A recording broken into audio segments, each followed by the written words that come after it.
الله أكبر.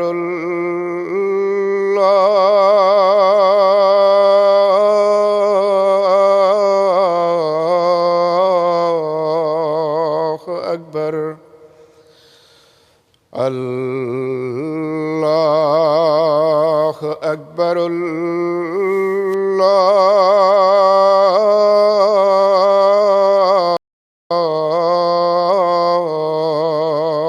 أكبر. أشهد أن لا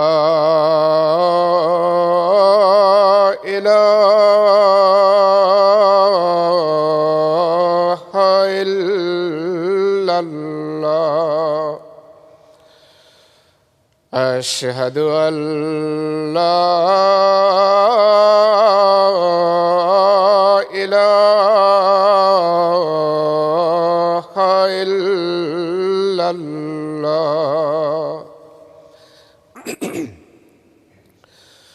أشهد أن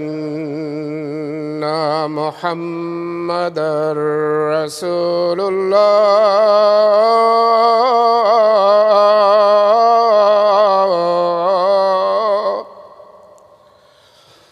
أشهد أن محمدًا رسول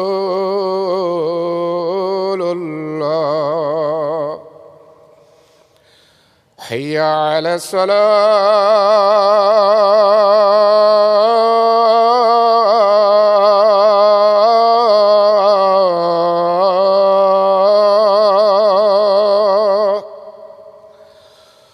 حي على الصلاة.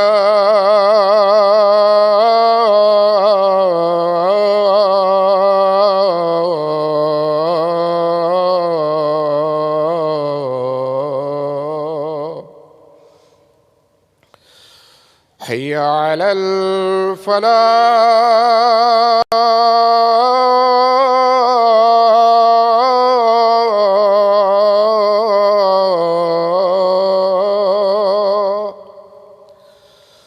حي على الفلاح.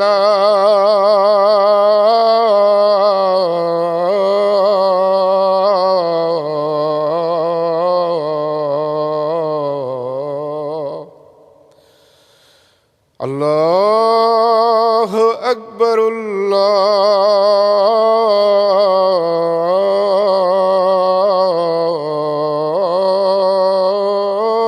الله أكبر. لا إله إلا الله.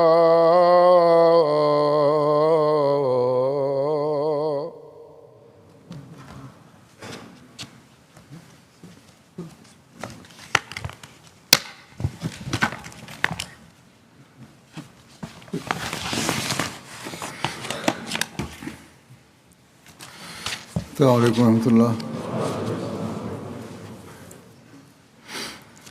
أشهد أن لا إله إلا الله وحده لا شريك له وأشهد أن محمدًا عبده ورسوله.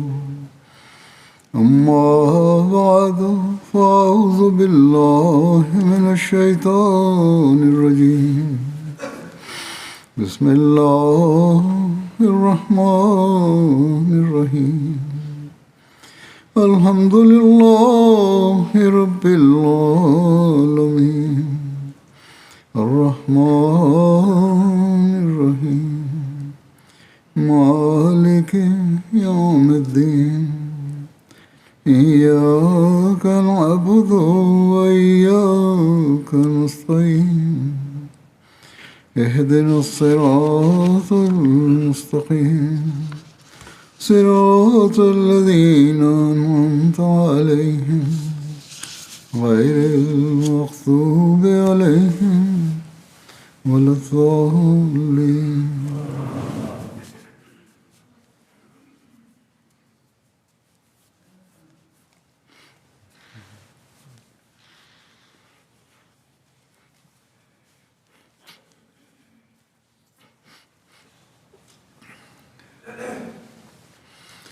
حضرت مسیح موعود علیہ الصلوۃ والسلام اس گہرائی سے اپنے اصحاب کو شکر گزاری کی طرف توجہ دلاتے تھے. اس بارے میں حضرت پیر سراج الحق صاحب نعمانی بیان کرتے ہیں کہ حضرت مسیح موعود علیہ السلام نے ایک موقع پر ان سے فرمایا، آج تمہارا اور میرا بخش سدائی کا کیا جھگڑا ہو رہا تھا. ایک آدمی تھا مجذوب سا وہاں، اس سے کوئی بحث کی ہوگی پیر صاحب نے، تو کہتے ہیں میں ڈر گیا کہ خدا جانے حضرت اقدس کیا فرما دیں گے. ہماری ساری باتیں سنی ہوں گی. میں نے ڈرتے ڈرتے سب حال سنایا. فرمایا کہ سدائی مجنون مرفوع القلم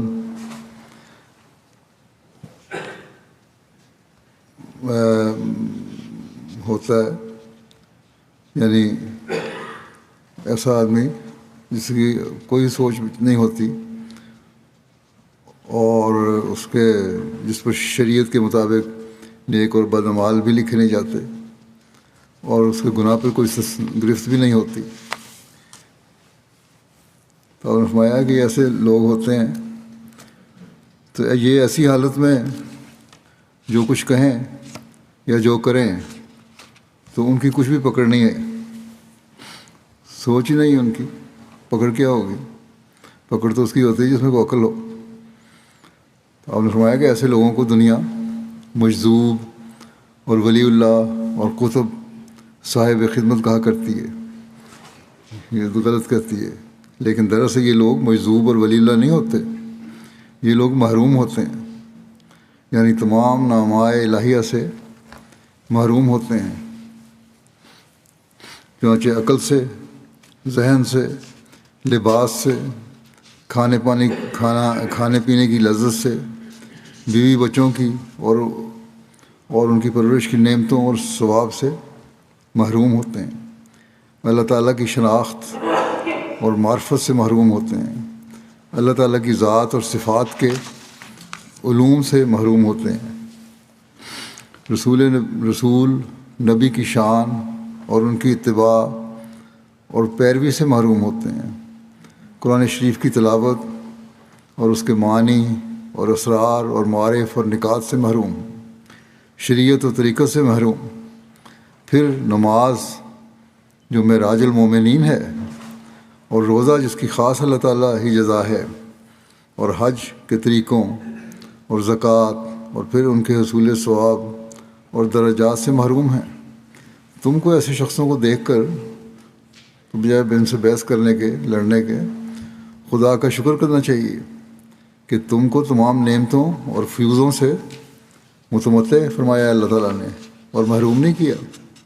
عقل دی ہے، ذہن دیا ہے، قرآن شریف کی تلاوت اور اس کا علم اور اسرار و معارف اور نکات سے بہرہ کیا ہے.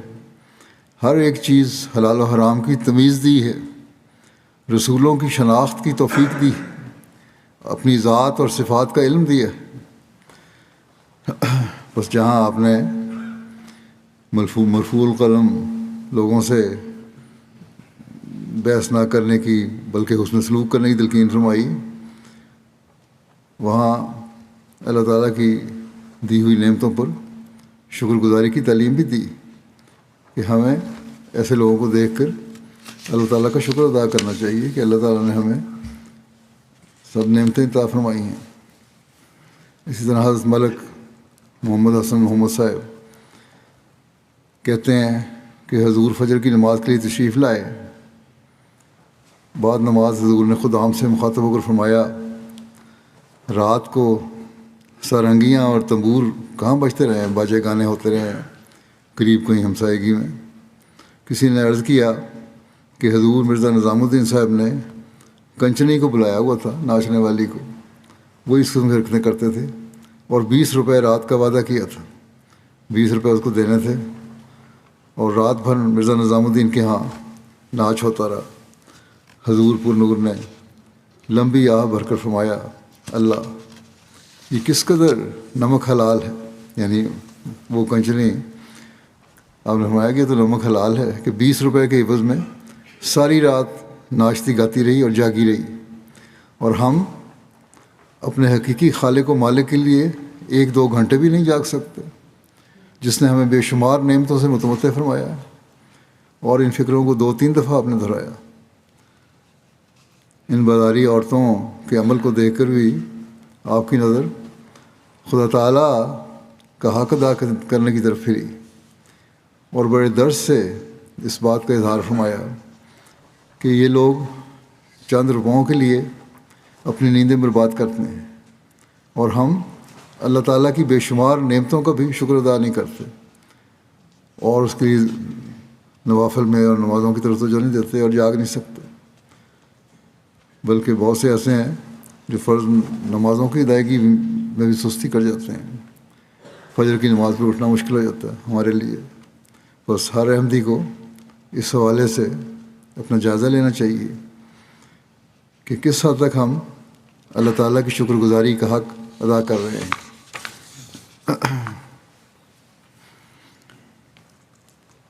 حضور کے کھانا کھانے کے وقت شکر گزاری کا نقشہ حضرت شیخ محمد اسماعیل صاحب سرداوی یوں بیان کرتے ہیں کہ حضور کی عادت تھی کہ حضور کھانا کھاتے وقت سبحان اللہ الحمدللہ کہا کرتے تھے، اور یوں کھاتے تھے جیسے کسی چیز کی تلاش کر رہے ہیں، یعنی اس دوران بھی ہر لقمہ پر اللہ تعالیٰ کی نعمتوں کو یاد کر کے آپ شکر گزاری کرتے تھے۔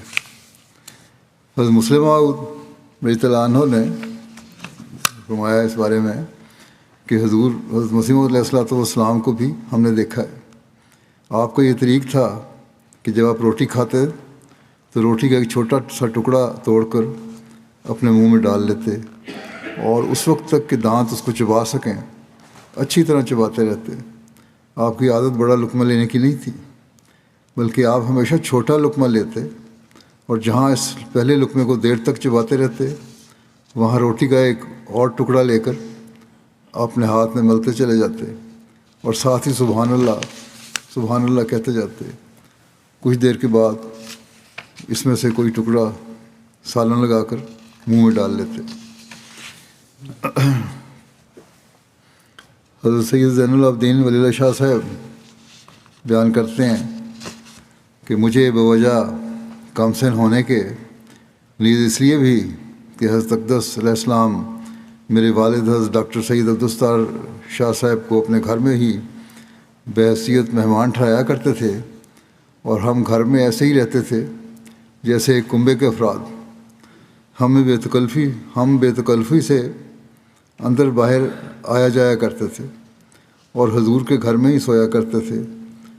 کہتے ہیں کہ مجھے اچھی طرح یاد ہے کہ جو ہی علاقے میں یا شہر میں تعاون نمودار ہوتی تو حضور نہ صرف اپنے گھر کی صفائی کا حکم دیتے بلکہ بورڈنگ ہاؤس کی صفائی کے متعلق بھی اہتمام فرماتے، اور ایسا ہی تمام احباب کو حکم دیتے کہ اپنے گھروں میں گندک اور آگ اور فنائل اور گوگل وغیرہ، یہ درخت کی گوند ہوتی ہے گوگل جو دھونے کے لیے استعمال ہوتی ہے جراثیم مارنے کے لیے، اشیاء سے جراثیم کو ہلاک کرنے کا انتظام کیا جائے۔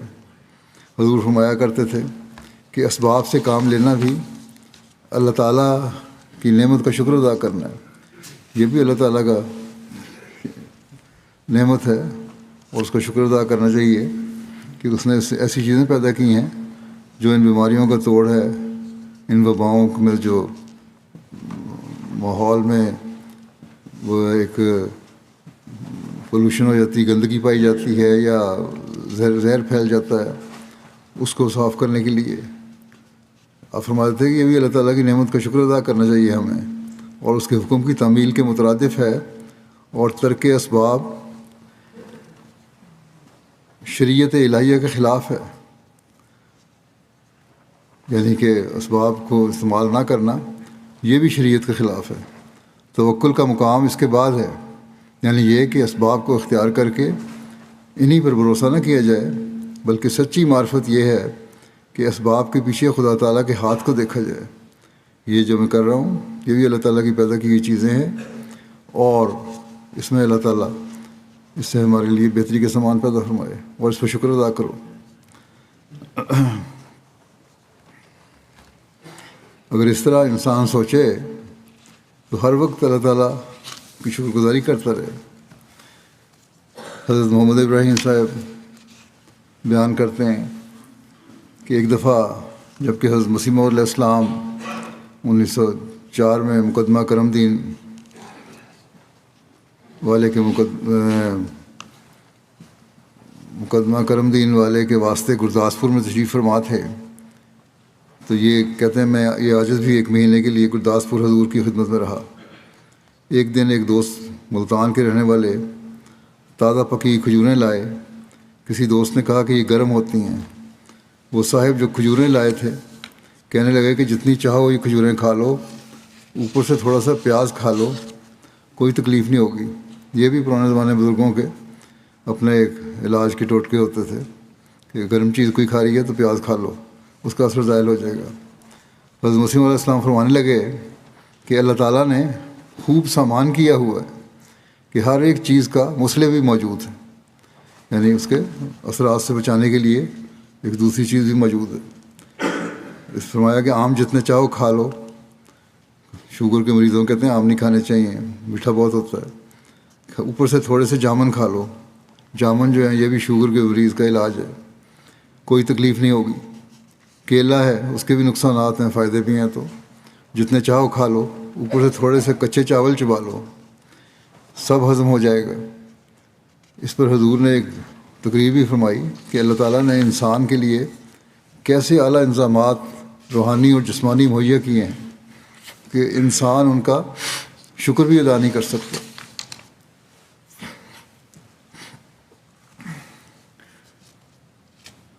حضرت مسیح علیہ السلام اپنی تصنیف تذکرۃ الشہادتین کو تحریر کرنے کے وقت بیماری سے شفا پانے پر شکر کا اظہار کرتے ہوئے تعریف فرماتے ہیں، جب میں نے اس کتاب کو لکھنا شروع کیا تو میرا ارادہ تھا کہ قبل اس کے جو 16 اکتوبر 1903 کو بمقام گرداسپور ایک مقدمہ پر چلا جاؤں جو ایک مخالف کی طرف سے فوجداری میں میرے پر دائر ہے، یہ رسالہ تالیف کر لوں اور اس کو ساتھ لے جاؤں۔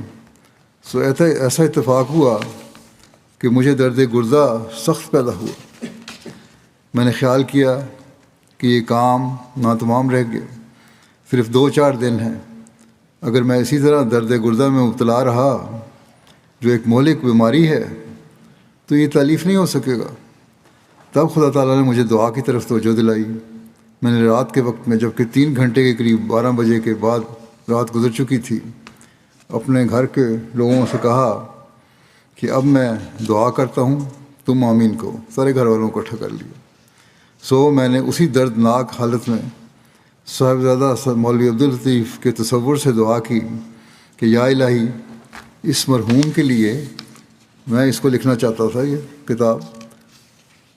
اس کو کہتے ہیں جب میں نے دعا کی تو ساتھ ہی مجھے غنودگی ہوئی اور الہام ہوا، سلام قول من رب الرحیم، یعنی سلامتی اور عافیت ہے، یہ خدا رحیم کا کلام ہے۔ بس قسم ہے مجھے استاد کی جس کے ہاتھ میں میری جان ہے کہ ابھی صبح کے 6 نہیں بجے تھے کہ میں بالکل تندرست ہو گیا اور اسی روز نصف کے قریب کتاب کو لکھ لیا۔ فالحمد للہ علی ذالک۔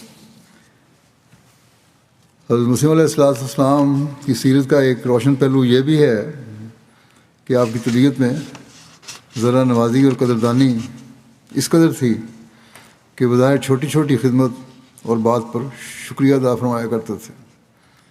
حضرت مولوی عبدالکریم صاحب بیان کرتے ہیں کہ اس ہفتے میں اپنا جو بیان کر رہے ہیں اس وقت کی کہ سب سے عجیب و دلچسپ بات جو واقعہ ہوئی اور جس نے ہمارے ایمانوں کو بڑی قوت بخشی، وہ ایک چٹھی کا حضرت کے نام آنا تھا۔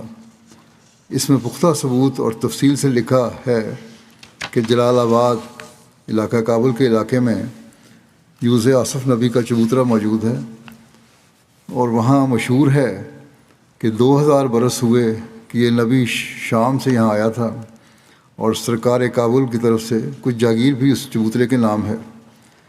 زیادہ تفصیل کا محل نہیں لکھتے ہیں مولوی صاحب۔ اس خط سے حضرت اقدس بہت خوش ہوئے۔ اللہ تعالیٰ گواہ اور علیم ہے، اور وہ آپ نے فرمایا اس خوشی میں، حضرت مسیح نے فرمایا کہ اللہ تعالیٰ گواہ ہے اور علیم ہے کہ اگر مجھے کوئی کروڑوں روپے لا دیتا تو میں کبھی اتنا خوش نہ ہوتا جیسا اس خط نے مجھے خوشی بخشی ہے۔ مولوی عبدالکریم صاحب کہتے ہیں کہ برادران، دینی بات پر یہ خوشی کیا یہ من جانب اللہ ہونے کا نشان نہیں؟ کون ہے آج جو اعلائے کلمۃ اللہ کی بات پر ایسی خوشی کرے؟ اللہ تعالیٰ کی قسم کھا کر کہتا ہوں کہ میں اس وقت حضرت کی خوشی کو دیکھ کر اور اندازہ کر کے اپنے دل میں سخت شرمندہ ہوتا تھا کہ میں بھی اگرچہ خوش ہوں اور احباب بھی خوشیاں منا رہے ہیں کہ باطل کی شکست کے لیے ایک اور راہ نکل آئی اور اب مسیح علیہ السلام کی رفتار کا پورا نقشہ مل گیا، لیکن حضرت مسیح کی خوشی کا مقابلہ ہی کوئی نہیں تھا۔ حضرت مسیح علیہ السلام نے جب ابراہیم احمدیہ تصنیف فرمائی تو اس کی مالی اعانت کرنے والوں کے نام اس کتاب میں لکھے اور ان کا شکریہ ادا کرتے ہوئے دعا کی تحریک فرمائی، اور اس دعائیہ فہرست میں ان کے نام بھی ہیں جنہوں نے 5 روپے، 2 روپے، یہاں تک کہ 2 آنے بھی دیے۔ حضور تعریف فرماتے ہیں اس خدا بند عالم کا کیا کیا شکر ادا کیا جائے کہ جس نے اول مشنا چیز کو محض اپنے فضل اور کرم اور عنایت غیبی سے اس کتاب کی تالیف اور تصنیف کی توفیق بخشی، اور پھر اس تصنیف کے شائع کرنے اور پھیلانے اور چھپوانے کے لیے اسلام کے عمائد اور بزرگوں اور اکابر اور امیروں اور دیگر بھائیوں اور مومنوں اور مسلمانوں کو شائق اور راغب اور متوجہ کر دیا۔ بس اس جگہ ان تمام حضرات معاونین کا شکر کرنا بھی واجبات سے ہے کہ جن کی کریمانہ توجہات سے میرے مقاصد دینی ضائع ہونے سے سلامت رہے اور میری محنتیں برباد ہونے سے بچ رہیں۔ میں ان صاحبوں کی اعانتوں سے ایسا ممنون ہوں کہ میرے پاس وہ الفاظ نہیں کہ جن سے میں ان کا شکر ادا کر سکوں، بالخصوص جب میں دیکھتا ہوں کہ بعض صاحبوں نے اس کار خیر کی تائید میں بڑھ بڑھ کر قدم رکھے ہیں، اور بعض نے زائد اعانتوں کے لیے اور بھی مواعید فرمائے ہیں، تو یہ میری ممنونی اور احسان مندی اور بھی زیادہ ہو جاتی ہے۔ پھر آپ نے ان کے اعانت کرنے والوں کے نام بھی لکھے ہیں جنہوں نے مدد فرمائی تھی، اور آپ نے فرمایا کہ میں اسماء مبارک ان تمام مردان ہمت اور العزم کے جنہوں نے خریداری اور اعانت طبع اس کتاب میں کچھ عنایت فرمایا، رقوم عنایت شدہ ان کی کہ زیب تحریر کیے، اور ایسے آپ نے ساروں کے نام لکھے، اور آپ نے فرمایا اور ایسا ہی آئندہ بھی تا اختتام طبع کتاب عمل درآمد رہے گا کہ یعنی میں نام لکھتا رہوں گا جب تک صفحہ روزگار میں نقش افادہ اور افاظہ اس کتاب کا باقی رہے، جب تک اس کتاب سے فیض پاتے رہیں گے لوگ، یہ نام لکھے جائیں گے تاکہ لوگ ان کے لیے دعا کرتے رہیں، کیونکہ آپ فرمائیں گے کہ اس کتاب کا باقی رہے ہر یک مستفیض کہ جس کا اس کتاب سے وقت خوش ہو مجھ کو اور میرے معاونین کو دعائے خیر سے یاد کرے۔ جو بھی فائدہ اٹھائے اس سے وہ مجھے اور معاونین کو کے لیے دعا کرتا رہے۔ حضرت مسیح علیہ السلام نے ایک کتاب تصنیف فرمائی جس کا نام منن الرحمن رکھا، اور اس میں آپ نے ثابت فرمایا کہ عربی زبان ام الالسنہ ہے، یعنی تمام زبانوں کی ماں ہے۔ اور اس سلسلے میں جن احباب نے کچھ حوالہ جات نکالنے میں آپ کی مدد کی، ان کا شکریہ ادا کرتے ہوئے بیان فرماتے ہیں، ہم اس جگہ اپنے ان دوستوں کا شکر ادا کرنے سے رہ نہیں سکتے جنہوں نے ہمارے اس کام میں زبانوں کا اشتراک ثابت کرنے کے لیے مدد دی ہے۔ ہم نہایت خوشی سے اس بات کو ظاہر کرتے ہیں کہ ہمارے مخلص دوستوں نے اشتراک السنہ ثابت کرنے کے لیے وہ جاں فشانی کی ہے جو یقیناً اس وقت تک اس صفحہ دنیا میں یادگار رہے گی جب تک کہ دنیا آباد رہے۔ ان مردان خدا نے بڑی بہادری سے اپنے عزیز وقتوں کو ہمیں دیا ہے اور دن رات بڑی محنت اور عرق ریزی اٹھا کر اس عظیم الشان کام کو انجام دے دیا ہے۔ میں جانتا ہوں کہ ان کو جناب الہی میں بڑا ہی ثواب ہوگا، کیونکہ وہ ایک ایسے جنگ میں شریک ہوئے جس میں عنقریب اسلام کی طرف سے فتح کے نعرے بجیں گے۔ بس ہر ایک ان میں سے الہی تمغہ پانے کا مستحق ہے۔ میں اس کیفیت کو بیان نہیں کر سکتا کہ وہ کیوں کر ہر یک جلسے میں اشتراک نکالنے کے لیے اندر ہی اندر صدہا کوس نکل جاتے تھے، اور پھر کیوں کر کامیابی کے ساتھ واپس آ کر کسی لفظ مشترک کا تحفہ پیش کرتے تھے، یہاں تک کہ اسی طرح دنیا کی زبانیں ہمارے پاس جمع ہو گئیں۔ میں کبھی اس کو فراموش نہیں کروں گا کہ اس عظیم الشان کام میں ہمارے مخلص دوستوں نے وہ مدد دی جو میرے پاس وہ الفاظ نہیں جن کے ذریعے سے میں اس کا اندازہ بیان کر سکوں، اور میں دعا کرتا ہوں کہ خدا تعالیٰ یہ ان کی محنتیں قبول فرماوے اور ان کو اپنے لیے قبول کر لے اور گندی چیز سے ہمیشہ دور اور محفوظ رکھے، اور اپنا انس اور شوق اور بخشے اور ان کے ساتھ ہو۔ آمین ثم آمین۔ پھر آپ نے ان لوگوں کے نام بھی لکھے ہیں جنہوں نے مدد کی، جن میں آپ نے فرمایا حضرت کی مولوی نور الدین صاحب کو سب سے پہلے، پھر حضرت مولوی عبدالکریم صاحب، اور اسی طرح اور بہت سے صاحب ہیں۔ ہم فرماتے ہیں کہ خدا تعالیٰ بہتر جانتا ہے کہ کس کی کوششیں اس کام میں زیادہ ہیں، اور وہ کسی مخلص کی محنت کو ضائع نہیں کرے گا، مگر جہاں تک ہمارا علم اور روایت ہمیں جتلاتا ہے وہ یہ ہے کہ سب سے زیادہ کوشش اخویم حکیم مولوی نور الدین صاحب اور اخویم مولوی عبدالکریم صاحب کی ہیں، جو تمام تعلقات چھوڑ کر کئی مہینوں سے اس کام کے لیے میرے پاس موجود ہیں۔ اور حضرت مولوی نور الدین صاحب نے نہ صرف اتنی ہی ہمدردی دی بلکہ اس کام کے لیے عمدہ کتابیں انگریزی اپنی قیمت سے خرید کر منگوا دیں، اور اسی مطلب کے لیے قیمتی کتابوں کو ذخیرہ اکٹھا کیا۔ جزاہم اللہ خیرا واللہ لا یضیع اجر المحسنین، یعنی اللہ تعالیٰ انہیں بہتر جزا دے، اور اللہ تعالیٰ احسان کرنے والوں کو اجر ضائع نہیں کرتا۔ حضرت اقدس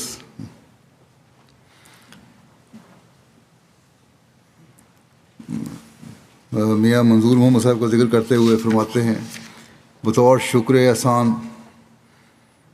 باری تعالیٰ کے بطور شکر احسان باری تعالیٰ کے اس بات کا ذکر کرنا واجبات سے ہے کہ میرے اہم کام تحریر تالیفات میں خدا تعالیٰ کے فضل سے مجھے ایک عمدہ اور قابل قدر مخلص دیا ہے، یعنی عزیزی میاں منظور محمد کاپی نویس، جو نہایت خوش خط ہے، جو نہ دنیا کے لیے بلکہ محض دین کی محبت سے کام کرتا ہے، اور اپنے وطن سے ہجرت کر کے اسی جگہ قادیان میں اقامت اختیار کی ہے۔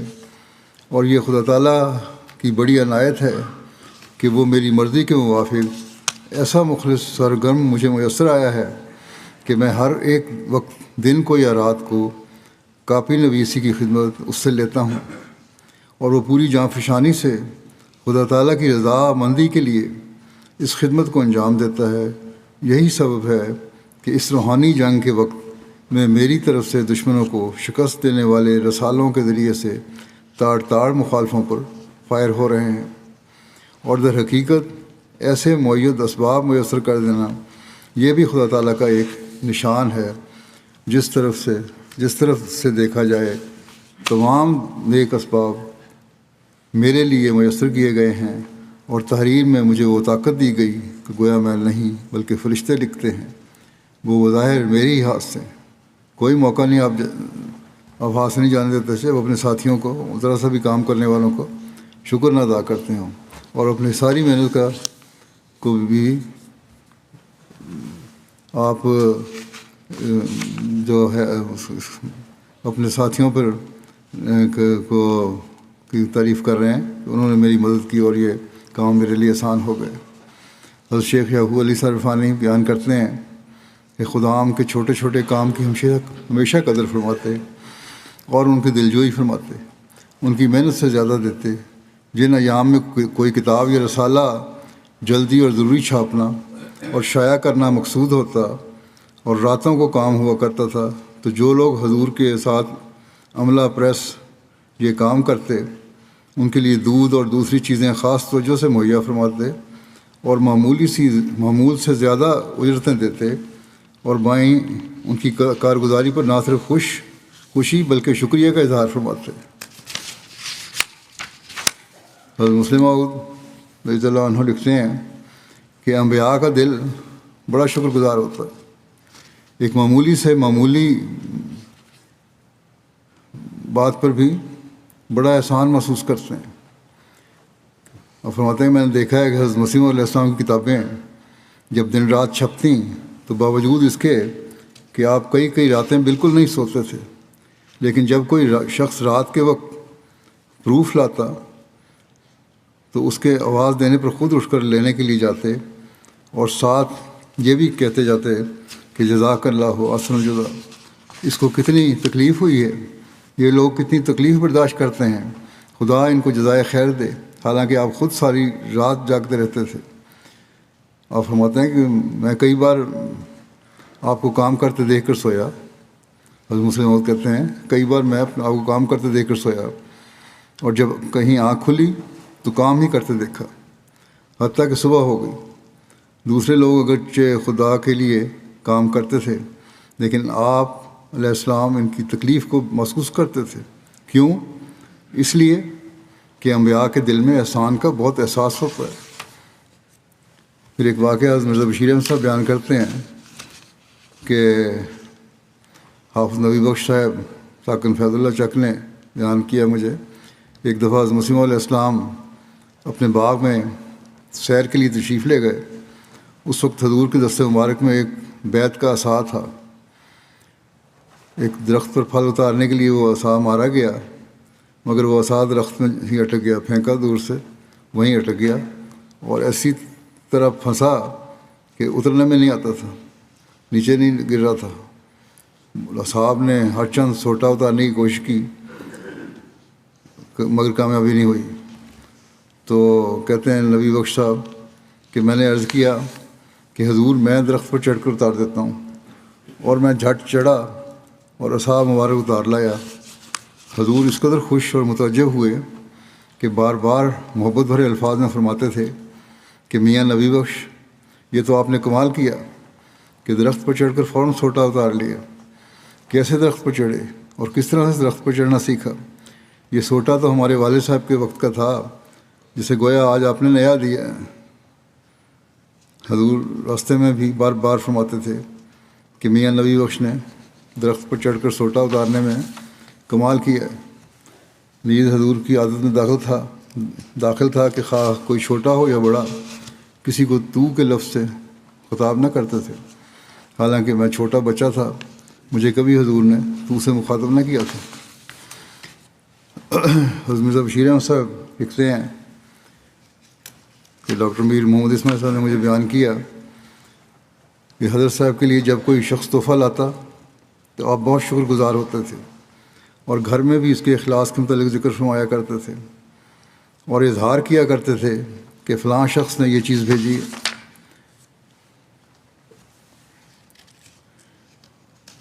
کس طرح آپ چھوٹے چھوٹے تحفوں کو شکر گزاری کا اظہار فرمایا کرتے تھے، اس بارے میں حضرت مرزا بشیر احمد صاحب بیان کرتے ہیں کہ اہلیہ ڈاکٹر خلیفہ رشید الدین صاحب مرحوم نے بیان کیا اپنی تحریر میں لکھ کے کہ ایک دفعہ کا ذکر ہے کہ ڈاکٹر صاحب 3 ماہ کی رخصت لے کر آگرہ سے قادیان آئے۔ آگرہ میں خورمے بالوشاہی قسم کی مٹھائی ہے، وہ بہت عمدہ اور بڑی بڑی بنتے تھے، حضور کو پسند بھی تھے۔ ڈاکٹر صاحب جب آتے تو حضرت صاحب کے لیے خورمے ضرور لاتے تھے۔ ایک دن جب وہ آئے تو حضور علیہ السلام نے اس دن صبح سے کھانا نہیں کھایا ہوا تھا۔ کہتے ہیں عصر کے وقت میں آئی اور گھر میں، اور آپ بہت خوش ہوئے، مجھ سے سفر کا حال پوچھا۔ اماں جان نے کہا کہ کھانا تیار ہے، آپ نے فرمایا طبیعت نہیں چاہ رہی کھانا کھانے کو۔ پھر حضرت اماں جان نے کہا کہ مراد خاتون، یعنی یہی خاتون جو تھیں، آپ کے لیے آگرے سے خورمے لائی ہیں۔ پہلے تو آپ بہت خوش ہوئے، پھر فرمایا یہ مجھے پسند ہیں، لاؤ کھاؤں۔ جب سامنے لائے گئے تو آپ نے بڑی تعریف فرمایا اتنے زیادہ؟ پھر حضور نے انہیں کھایا اور فرمایا کہ میرے لیے رکھ لو، کچھ کھایا پھر کھاؤں گا۔ آپ کے کھانے کے بارے میں تو پہلے بیان ہو ہی چکا ہے، کس طرح آپ تھوڑا تھوڑا کھاتے تھے اور غور دعا کرتے ہوئے کھایا کرتے تھے۔ بہرحال کہتی ہیں کہ آپ کے اس طرح اس چھوٹی سی بات پر اتنی تعریف کرنے پر میرا دل بڑا خوش ہوا کہ میں بیان نہیں کر سکتی۔ میں نے ڈاکٹر صاحب کو بتایا تو وہ بھی بہت خوش ہوئے، اور کتنی دیر تک آسمان کی طرف منہ کر کے سبحان اللہ پڑھتے رہے۔ بڑے مخلص سے ڈاکٹر صاحب بھی۔ حضرت مسلمہ عنہ بیان فرماتے ہیں کہ حضرت مسیح علیہ السلام پر جب گرداسپور میں مولوی کرم دین آف بھین کی طرف سے مقدمہ دائر تھا، اس وقت روپے کی تنگی تھی، اخراجات بڑھ گئے تھے۔ اس وقت اللہ تعالیٰ کے ارشاد کے متحد بعض لوگوں کو تحریک کی گئی، اور جنہیں تحقیق کی گئی ان میں سے ایک ڈاکٹر خلیفہ رشید الدین صاحب بھی تھے۔ اس موقع پر ان کے گھر میں جو کچھ تھا انہوں نے جمع کر کے سب بھجوا دیا اور لکھ دیا کہ آئندہ بھی جو آمدنی ہوگی وہ بھیجتا رہوں گا۔ چنانچہ تنخواہ اور پریکٹس سے جو کچھ انہیں ملتا اسے بھیج دیتے حضرت مسلم کی خدمت میں۔ ایک دوست نے جو ان دنوں ان کے مہمان تھے سنایا کہ میں نے کہا کہ سب کچھ وہاں بھیج دیتے ہیں، اپنے لیے کیوں کچھ نہیں رکھتے؟ تو انہوں نے جواب دیا کہ ہاں، اب وقت ہی ایسا ہی ہے۔ اس وقت حضرت مسیح علیہ السلام نے ان کو ایک چٹھی لکھی جو میں نے خود پڑھی ہے۔ ڈاکٹر صاحب نے فرمایا کہ وقت ہی ایسا کہ مسیح کی خدمت کی جائے۔ تو بہرحال اس وقت مسلم نے ایک چٹھی بھی ان کو لکھی، اور حضرت مسلم کہتے ہیں میں نے وہ چٹھی خود پڑھی ہوئی ہے، اور اس میں آپ نے لکھا تھا کہ آپ نے قربانی کی حد کر دی ہے۔ ڈاکٹر خلیفہ رشید الدین کو حضرت مسلم لکھ رہے ہیں کہ آپ نے قربانی کی حد کر دی ہے، اب آپ کو چندہ دینے کی ضرورت نہیں، اتنے زیادہ قربانی کر رہے ہیں۔ حالانکہ آپ نے فرمایا ہے، حالانکہ مسلم فرماتے ہیں کہ ایک جگہ بلکہ یہی تلقین فرمایا کرتے تھے باقاعدہ چندہ دیا کرو، اور آپ نے فرمایا کہ جو 3 ماہ چندہ نہ دے جو جماعت میں نہیں رہ سکتا۔ تو یہ چٹھی مسلم کہتے ہیں اب بھی شاید خلیفہ صاحب مرحوم کے گھر میں ہو، وہ اس کے بعد بھی چندہ دیتے تھے، اور انہیں دینا چاہیے تھا۔ یہ نہیں کہ چٹھی لکھنے کے بعد انہوں نے چندہ دینا بند کر دیا، وہ پھر بھی چندہ دیتے رہے، اور انہوں نے دینا، مسلم فرماتے ہیں کہ انہیں دینا چاہیے تھا، کیونکہ پہلے وہ فرض ادا کرتے تھے اور بعد میں شکریہ کے طور پر دیتے تھے۔ حضرت مسیح علیہ السلام نے اللہ تعالیٰ کی وحی کے متحد جو کتاب لکھی اس میں ہمیں وصیت سے مستثنا قرار دیا۔ رسالہ الوصیت جو لکھا حضرت مسلم کہتے ہیں کہ اس میں ہمیں یعنی اپنی اولاد کو مستثنا قرار دیا۔ حضرت مسلم فرماتے ہیں کہ میرے دل میں ہمیشہ ایک خلش سی آتی تھی کہ ہمیں قربانی کے ایک موقع سے محروم کر دیا گیا ہے، مگر پھر بھی خیال آیا کہ رسول کریم صلی اللہ علیہ وسلم اس قدر عبادت کرتے تھے کہ حضرت عائشہ رضی اللہ عنہا فرماتی ہیں کہ آپ کے پاؤں متورم ہو جاتے۔ یہ دیکھ کر حضرت عائشہ رضی اللہ عنہا نے عرض کیا کہ جب اللہ تعالیٰ نے آپ کے سب گناہ معاف کر دیے ہیں تو آپ اس قدر تکلیف کیوں اٹھاتے ہیں؟ تو آپ نے فرمایا افلا اکونا عبدًا شکورا، یعنی کیا میں شکر گزار بندہ نہ بنوں؟ ایسے مقام پر پہنچ کر مسلم فرماتے ہیں کہ ایسے مقام پر پہنچ کر فرضاً اور وجوباً نہیں تو شکریہ کے طور پر عمل ہونا چاہیے۔ اگر فرض نہ بھی ہو تو شکریہ کے طور پر عمل ہونا چاہیے۔ یہ مجھے خیال آیا کہ گو ہمیں استثناء کیا گیا ہے وصیت کے چندے سے، لیکن شکریہ تو ادا کرنا چاہیے۔ چنانچہ اس کے بعد میں نے ایسا طریقہ اختیار کیا کہ میرا چندہ موسیوں کے چندوں سے زیادہ ہی ہو۔ پھر مجھے یاد آیا کہ میرا ایک الہام بھی ہے۔ حضرت مسیح علیہ السلام کی وفات کے تھوڑے دنوں کے بعد مجھے الہام ہوا اعملوا آل داؤد شکرا، کہ خدا تعالیٰ نے حضرت مسیح علیہ السلام کو داؤد قرار دیا ہے کہ یا داؤد دو عامل الناس رفقا و حسنا، کہ اے داؤد لوگوں کے ساتھ نرمی اور حسن سلوک کا معاملہ کرو۔ یعنی اللہ تعالیٰ بعض لوگوں سے مشقت اٹھا دیتا ہے، مگر ان کا فرض ہوتا ہے کہ شکر کے طور پر بھی عمل کرے۔ شاید یہ الہام میرے اسی وہم کے ازالے کے لیے ہو۔ تو ہم سمجھتے ہیں کہ پھر میں نے چندہ بہت دیا۔ تو یہاں یہ بھی بتا دوں، بعض ایک سوال مجھے بھی پہنچا، یہ سوال لوگ اٹھاتے ہیں کہ شاید حضرت مسیح علیہ السلام کے خاندان کے تمام افراد یا خلفاء کو چندہ نہیں ہے اور وہ مستثنیٰ ہیں۔ تو واضح ہو کہ یہ استثناء صرف آپ کے 5 بچوں کے لیے تھی، نہ بیٹوں کے بیویوں کے لیے، نہ بیٹیوں کے خاوندوں کے لیے، نہ ان کی اولاد کے لیے۔ جو بھی وصیت کرے گا اور اس کو بہرحال وصیت کا چندہ دینا پڑے گا، اور اسی طرح چندہ دینا پڑے گا اور اپنا حصہ جائیداد بھی دینا پڑے گا جس طرح دوسرے مفتی دیتے ہیں۔ بہرحال یہ بھی واضح کر دوں کہ حضرت مسیح علیہ السلام نے جو بہشتی مقبرہ کی زمین ہے قادیان کی، وہ بھی عطا فرمائی تھی۔ شاید ایک یہ بھی وجہ ہے، اور بھی وجوہات تھیں بہت ساری اللہ تعالیٰ کی نظر میں ہوں گی، جس کی وجہ سے اللہ تعالیٰ نے آپ کی 5 بچوں کو چندے سے استثناء دیا، وصیت کے چندے سے، اور بہشتی مقبرہ میں تدفین کی اجازت دی۔ لیکن قربانیاں ان لوگوں نے بہت زیادہ کی ہیں۔ حضرت اماں جان نے بھی اور آپ کی اولاد نے بھی بہت قربانیاں ہر تاریخ میں کی ہیں۔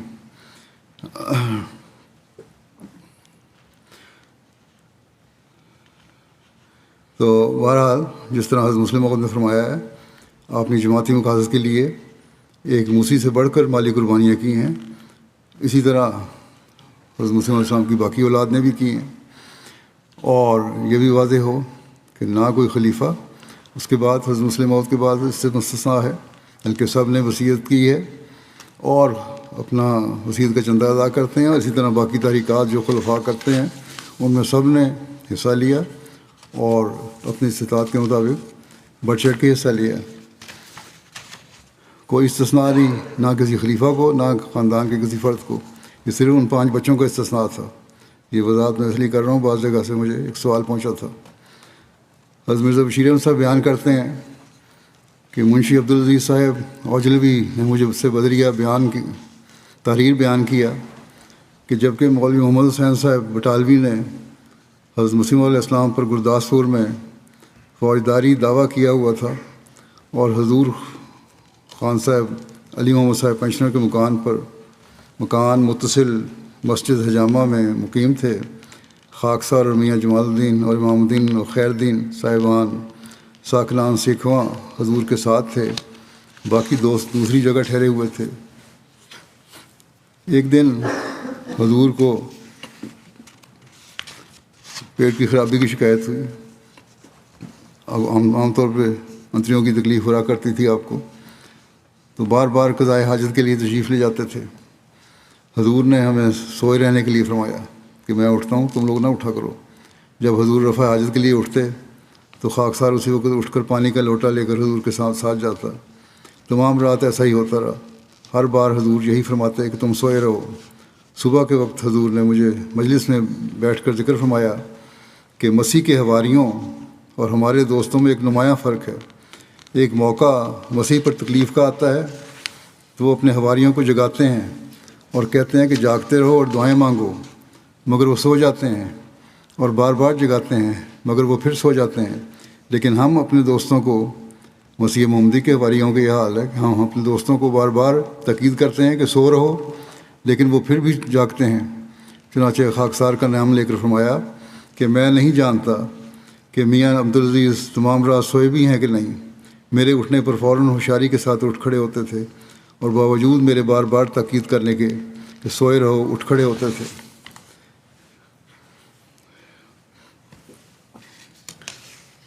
مرزا بشیر احمد صاحب نے اس پر تبصرہ کیا ہے کہ حضرت مسیح ناصری کا یہ قول سچا ہے اور ضرور سچا ہے کہ درخت اپنے پھل سے پہچانا جاتا ہے، تو ہر غیر متعصب شخص کو ماننا پڑے گا کہ جو شیریں پھل حضرت مسیح موعود علیہ السلام کی صحبت نے پیدا کیا ہے وہ حضرت مسیح ناصری کی صحبت ہرگز پیدا نہیں کر سکی۔ حضرت مسیح موعود کے انفاس قدسیہ نے ہزاروں لاکھوں انسانوں کو، لاکھوں کی ایسی جماعت پیدا کر دی جو آپ کے لیے اپنی جان قربان کر دینے کو سب فخروں سے بڑھ کر فخر سمجھتی تھی، اور بلکہ سمجھتی ہے اب تک، اور آپ کی ذرا سی تکلیف پر اپنا ہر آرام و راحت قربان کر دینے کو تیار تھی اور ہے، مگر حضرت مسیح ناصری 12 آدمیوں کی قلیل جماعت کو بھی سنبھال نہ سکے، اور ان میں سے ایک نے 30 روپے لے کر آپ کو پکڑوا دیا، حکومت کو خبر کر دی۔ حضرت عنایت اللہ صاحب بیان کرتے ہیں کہ جب میں پہلی دفعہ قادیان آیا تو ایک عطر کی شیشی ہمراہ لایا، پیدل سفر کیا تھا، رات بٹالہ رہا، تو کہتے ہیں جب شیشی دیکھی میں نے تو سوائے ایک قطرے کے باقی ضائع ہو گیا تھا۔ مجھے بڑا افسوس ہوا۔ شام کی نماز کے وقت جب حضور مسجد مبارک کی چھت پر تشریف لائے، مصافحہ کیا اور حضور کو بندے نے دبانا شروع کیا، تو میں نے عرض کیا کہ میں ایک شیشی عطر لایا تھا، وہ راستے میں ضائع ہو گیا۔ شیشی حضور کی خدمت میں پیش کر دی، اسی طرح ایک قطرے کے ساتھ ہی۔ فرمایا تمہیں پوری شیشی کا ثواب مل گیا، جزاک اللہ کا۔ حضرت محمد اسماعیل صاحب بیان کرتے ہیں کہ میں قریباً 20 سال کا تھا کہ گرداسپور میں کرم الدین جیل میں بھی ضلع جہلم کا، یہ ضلع چکوال میں ہے آج کل، تو بہرحال اس کا مقدمہ کا حکم سنایا جانا تھا۔ ایک دن پہلے اپنے گاؤں سے وہاں پہنچ گیا۔ وہاں پر ایک کوٹھی میں حضور علیہ السلام بھی اترے ہوئے تھے، گرمی کا موسم تھا۔ حضرت مسیح موعود علیہ السلام کے ایک کمرے میں بیٹھے تھے۔ وہاں پر میرے والد صاحب میاں جمال الدین صاحب، میاں امام الدین صاحب سکھوانی اور چودھری عبدالعزیز صاحب بھی موجود تھے۔ میں نے جا کر حضور کو پنکھا جھلنا شروع کر دیا۔ حضور نے میری طرف دیکھا اور میرے والد میاں جمال الدین صاحب کی طرف اشارہ کر کے مسکرا کر فرمایا کہ میاں اسماعیل نے بھی آ کر ثواب میں سے حصہ لے لیا۔ حضور کا معمولی اور ادنیٰ خدمت سے خوش ہو جانا، کہتے ہیں اب بھی مجھے یاد آتا ہے تو طبیعت میں سرور پیدا ہو جاتا ہے۔ حضرت میاں صدر الدین صاحب بیان کرتے ہیں کہ آپ کے جسم پر اونی لوئی ہوتی تھی جو مونڈے پر ڈال کر حضور باہر تشریف لایا کرتے تھے۔ ایک دفعہ چودھری بھولے نے مجھے بتایا کہ ایک دفعہ میں حضرت اقدس علیہ السلام کے ساتھ بٹالہ گیا، آپ کے پاس ایک گھوڑا تھا، کچھ دیر آپ اوپر چڑھے رہے، پھر مجھے چڑھا دیا، یعنی پہلے خود سوار ہوئے پھر ان کو چڑھا دیا، اور کچھ وقت خالی گھوڑے کو لے گئے تاکہ وہ بھی آرام کر لے۔ اس طرح چراغ چپڑاسی مدرسہ احمدیہ کے باپ نے مجھے بتایا کہ ایک دفعہ حضور فجر کشمیری والے کنویں پر لے گئے تاکہ وہاں جا کر نہائیں۔ راستے میں مجھے ایک پیسہ دیا کہ ریوڑیاں لاؤ۔ اس پہلے کہانی تو اپنی سنا رہے ہیں واقعات کی، لیکن اصل واقعہ شکر گزاری کا یہاں شروع ہوتا ہے۔ کہتے ہیں آپ نے مجھے پیسہ دیا کہ ریوڑیاں لے کے آؤ۔ جب میں لے کے آیا تو آپ نے ان کے 2 حصے کیے اور ایک حصہ مجھے دینے لگے۔ میں نے لینے سے انکار کر دیا۔ حضور نے فرمایا کہ میں اکیلا کس طرح کھاؤں گا، پیسہ میرا، میں نے منگوا لی ہیں، اور محنت تمہاری، تم لے کے آئے تو نے محنت کی ہے، چنانچہ نصف ریوڑیاں آپ نے مجھے دیں۔ یہ بھی دوسرے کے کام کی شکر گزاری کا ایک انداز ہے۔ ہر چھوٹے بڑے کا جو آپ کا کسی بھی رنگ میں کام کرتا تھا، آپ اس کا شکر ادا فرماتے تھے. کچھ مثالیں میں نے دی ہیں. حضرت شیر محمد صاحب بھی بیان کرتے ہیں کہ کرم دین کے مقدمے میں جب کہ حضور جہلم تاریخ پر گئے تو بٹالے میں میرے دوستوں نے چائے کا بندوبست کیا ہوا تھا اور ہمیں بلایا. ہم سب دوست بما حضرت مسیح معود مولوی عبدالصف شہید بھی ساتھ تھے. تب حضرت صاحب نے فرمایا کہ چائے پلانے والا کون ہے. چائے پہ بلایا ہوا تھا دوستوں نے ان کے. تو کہتے ہیں خاکسار نے عرض کیا کہ حضور یہ آپ کے خادم ہیں. اور وہ لوگ تھے جو ان لیڈیوں کے جو انگریز عورتیں تھیں، انگریز افسروں کی بیویاں تھیں، گھروں کے ان کے خانسامے تھے، کھانا پکانے والے تھے. خانسامے ہیں جو کہ حضرت مسیح کے متعلق خدا اور اس کا بیٹا کہنے کی منادی کرتی پھرتی ہیں. یہ خدمت کرنے والے جس وقت یہاں ہیں یہ وہ لوگ ہیں جو ان لوگوں کی خدمت کرنے والے ہیں یا ان لوگوں کے ملازم ہیں جو مسیح ناصری کو خدا کا بیٹا کہتے ہیں. تو یہ وہ لوگ ہیں. بہرحال حضرت مسیح صاحب نے یہ بات سنی اور حضرت صاحب نے خوشی کا اظہار کیا اور پھر ان کا شکریہ بھی ادا کیا ان لوگوں کا جنہوں نے چائے کا انتظام کیا تھا. عیسائی تھے یا غیر مسلم تھے یا جو بھی دوست تھے ان کے. اور صرف شکریہ ادا نہیں کیا وہاں، بلکہ لکھتے ہیں کہ ان کا شکریہ کا اعلان بعد میں اخبار میں بھی کیا کہ ان لوگوں نے میری وہاں خدمت کی. تو یہ اہمیت آپ نے ان کو دی کہ شکریہ صرف کہا نہیں بلکہ اعلان بھی فرما دیا. اللہ تعالیٰ ہمیں بھی شکر گزاری کے اعلیٰ معیار اختیار کرنے کی توفیق عطا فرمائے.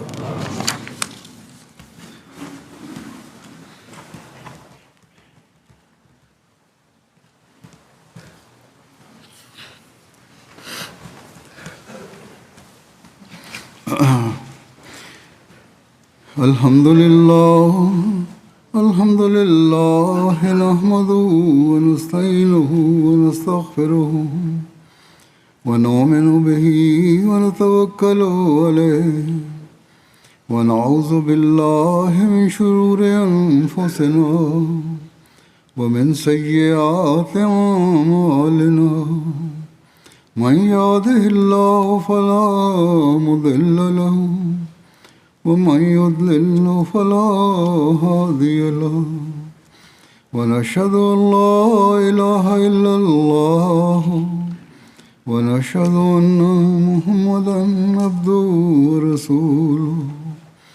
عباد الله رحمكم الله إن الله يأمر بالعدل والإحسان وإيتاء ذي القربى وينهى عن الفحشاء والمنكر والبغي يعظكم لعلكم تذكرون.